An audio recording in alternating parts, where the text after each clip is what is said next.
बोलिए श्री राधा वल्लभ सरकार की जय।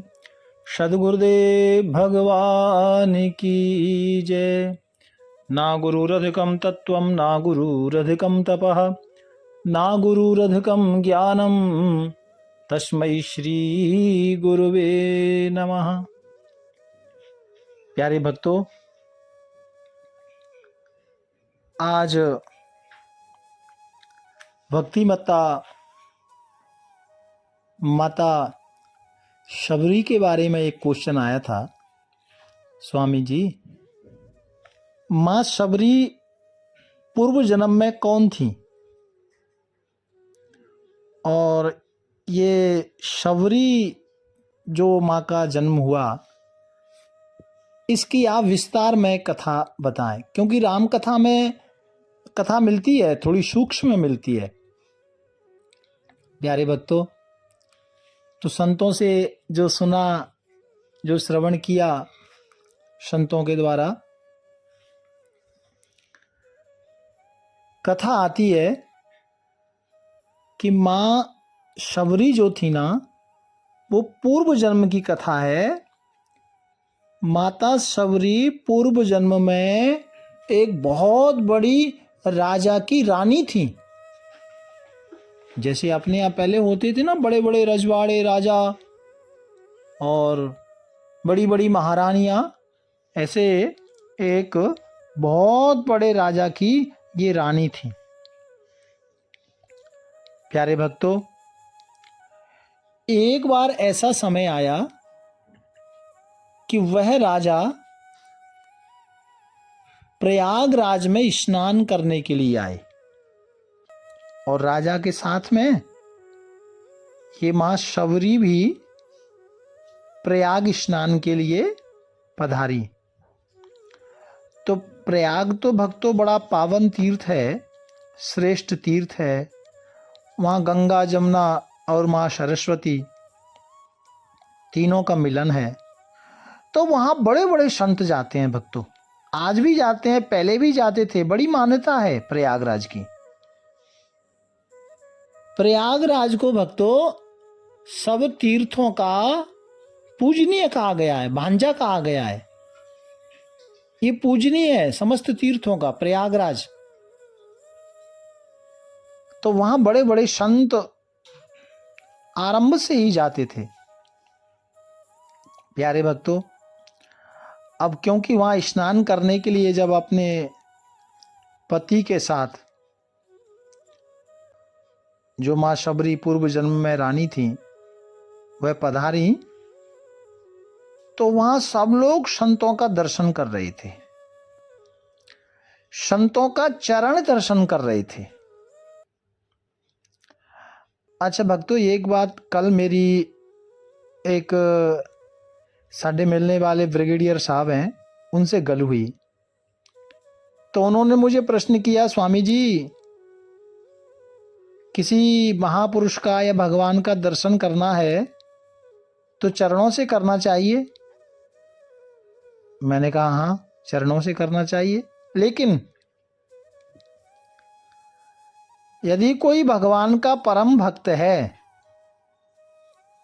जैसे श्री हनुमान जी महाराज, तो श्री हनुमान जी महाराज का चरण दर्शन न करें, पहले हृदय का दर्शन करें। क्यों? क्योंकि हृदय में सीताराम जी का वास है। तो हम जब हृदय में सीताराम जी का, उनके इष्टदेव का दर्शन करेंगे तो श्री हनुमान जी महाराज को कितनी प्रसन्नता होगी। तो सारा आशीर्वाद तो आपको उत्थों ही मिल जाना है। फिर चरणों का दर्शन करें। फिर उसमें से एक बात निकल के आई कि संतों का दर्शन करें तो भी क्या है, जो संत हैं, दास हैं, शरण हैं, है ना, तो उनका भी हम हृदय का दर्शन करें अवश्य, क्योंकि संत के हृदय में उनके इष्टदेव का वास होता है। और कोई राधा राधा जो कहते हैं, उनकी राधा रानी का वास है। राम राम करते हैं तो राम जी का वास है, सीताराम जी का वास है। तो पहले हृदय में बैठे हुए जो इष्ट देव हैं उनका दर्शन करें, फिर चरणों का दर्शन करें। वैसे संतों का चरण का दर्शन तो दिव्य है, उसका फल भी दिव्य है भक्तों। तो क्योंकि ये बहुत बड़े राजा हैं, आप शबरी माँ के पूर्व जन्म की कथा श्रवण कर रहे हैं, तो माता शबरी वहां गई तो बड़े बड़े संत वहां आए, लेकिन सब लोग दर्शन कर रहे हैं और माता शबरी को दर्शन प्राप्त नहीं हो रहा,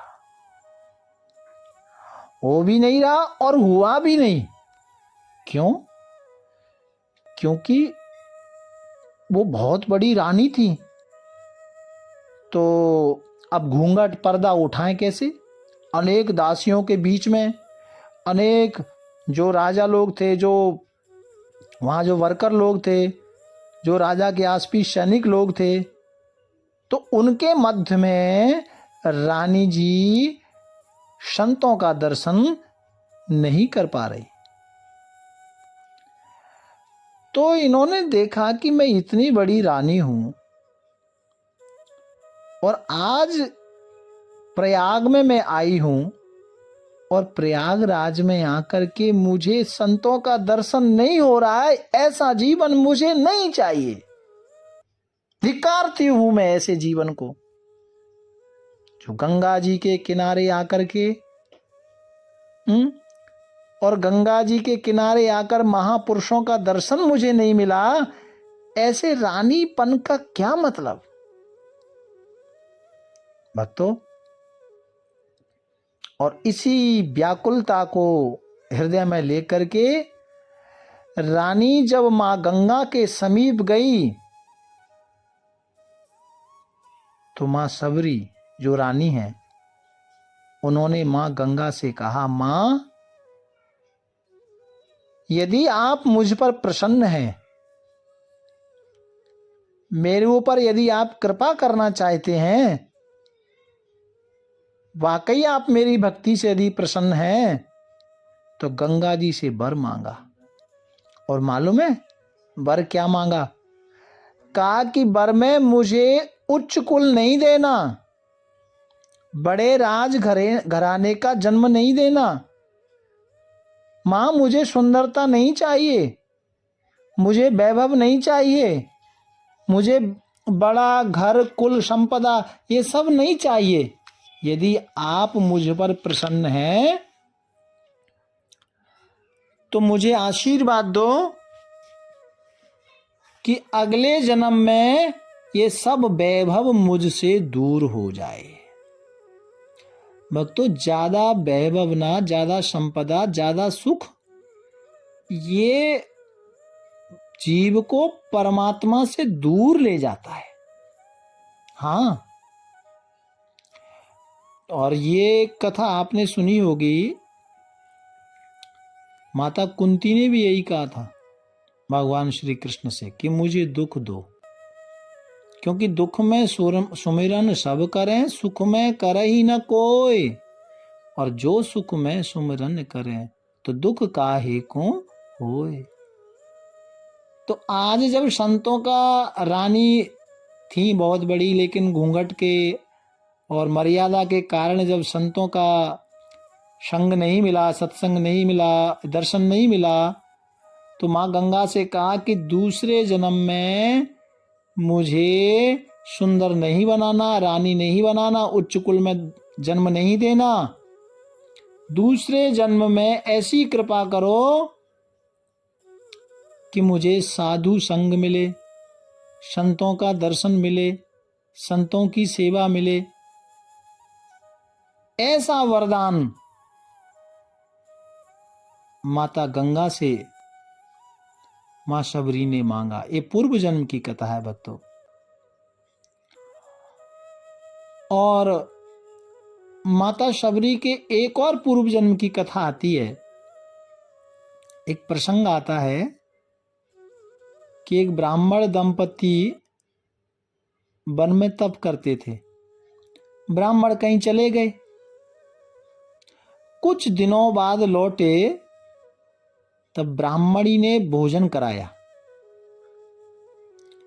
और उसी समय एक छोटे बच्चे के रोने की आवाज आई। तब ब्राह्मण ने पूछा, ये किसका बालक है? तो ब्राह्मणी ने कहा, ये आपका बालक है और ये आज ही हुआ है। ये दूसरा कारण आपको बता रहा हूं माता शबरी बनने का। ब्राह्मण ने श्राप दे दिया कि तुम अशौच हो, इतनी शुद्ध नहीं हो, फिर भी मुझे भोजन कराया, इसलिए जाओ, मैं तुम्हें श्राप देता हूं, तुम शूद्र कुल में तुम्हें जन्म लेना पड़ेगा। ब्राह्मणी ने कहा, प्रभु मैंने तो अपने पतिव्रत धर्म का पालन किया, अतः अब आप मेरे अपराध को क्षमा करो।